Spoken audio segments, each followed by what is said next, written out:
আমরা অনেকেই আছি যারা আমাদের পোস্টে কিন্তু স্টিকার কমেন্ট করলে অনেকেই আমরা রে করে তীরে যাই, তাই তো? স্টিকার কমেন্ট সম্বন্ধে আমাদের একটা ভুল ধারণা আছে।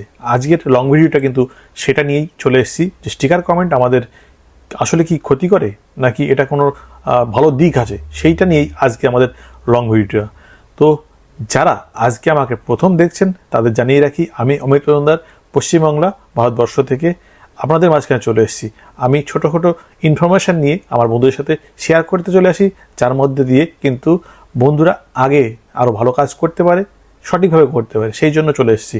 তো আজকেও সেই রকম চলে এসেছি। আজকের বিষয় হলো স্টিকার কমেন্ট।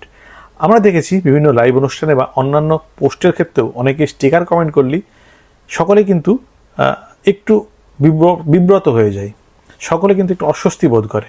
কিন্তু আসলে এর ঘটনাটা কি সঠিক সত্য? স্টিকার কমেন্ট করলে কি আমাদের কি পোস্টের কোনো ক্ষতি হয়? সেটা দেখে নেব আমাদের মেয়েটা কি বলছে।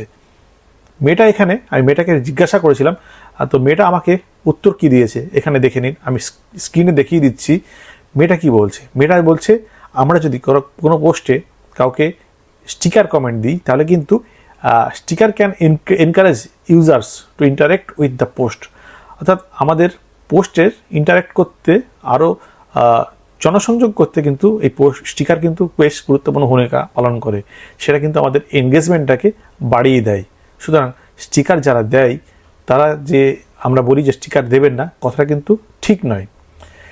এটা আমাদের ইনক্রিজ করে আমাদের এনগেজমেন্টটাকে, এটাকে আমাদের মোর কমেন্ট, মোর লাইক এবং মোর শেয়ারের জন্য উদ্বুদ্ধ করে।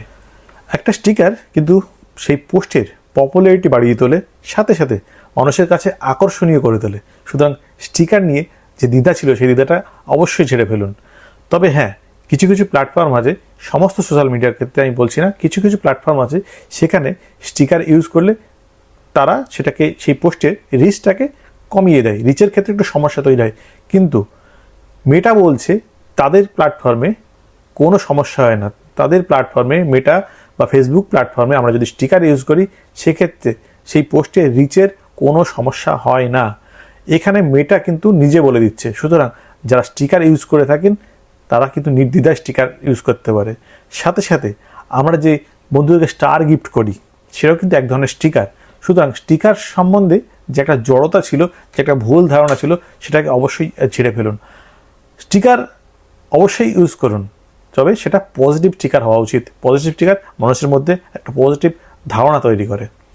আশা করি বন্ধুরা, আমি যে ইনফরমেশনটা তুলে ধরলাম আপনাদের সকলের অনেক অনেক কাজে আসবে এবং বন্ধুরা আগে থেকে স্টিকার ইউজ করতে স্বতঃস্ফূর্ত হবে। তো আজকের ভিডিওটা এই পর্যন্তই। যদি এই ভিডিওটা ভালো লেগে থাকে অবশ্যই কমেন্ট করে জানাবে। আর অনেক বন্ধুরা আছে স্টিকার নিয়ে কিন্তু এখনও তারা নাক ছিটকায়, এখনও কিন্তু স্টিকার নিয়ে তারা সেই দ্বিধাবোধে আছে। এইটা ভিডিওটা অবশ্যই তাদের মধ্যে শেয়ার করে দেবে, আর ইনফরমেশনটা শেয়ার করে দিলে তারাও কিন্তু জানতে পারবে আর তারাও উদ্বুদ্ধ হবে স্টিকার ইউজ করার ক্ষেত্রে। স্টিকার আলটিমেটলি কোনো সমস্যা নাই ফেসবুক প্ল্যাটফর্মের ক্ষেত্রে, সেটা আমাদের এনকারেজ করতেই দিয়েছে ফেসবুক। আমরা নির্দ্বিধায় স্টিকার ব্যবহার করতে পারি। সকলে ভালো থাকবেন, সুস্থ থাকবেন। পরের ভিডিওতে আপনাদের সাথে আবার দেখা হবে। Thank you.